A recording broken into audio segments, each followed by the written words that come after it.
Vai jūs esat bijuši ekskursijā Liepājas karostas cietumā, kur pret jums izturās tā kā pret cietumniekiem? Mēs ar klasi arī bijām. Vienīgais mums tā bija ekskursija karjeras dienas ietvaros.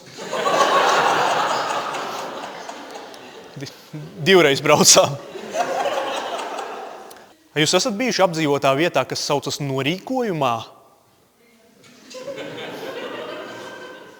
Tā uz kurieni brauc visi tie autobusi?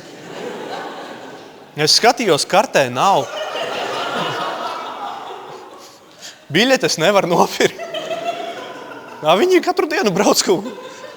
Es vienreiz piedalījos erudīcijas spēlē, vai tu esi gudrāks par pieklasnieku.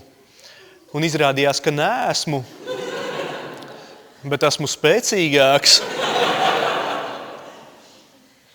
Nākamais joks jums vai nu ļoti patiks, vai nu ļoti nepatiks. Pa vidu nebūs nekā. Ja kādam nav 18, labāk ausis aiztaisīt ciet. Mēģinām. Nesen ieju RD elektronikā, tur tas konsultants uzreiz pienāk klāt, saka, sveiki, varu jums kā palīdzēt? Es saku, jā, atpisies.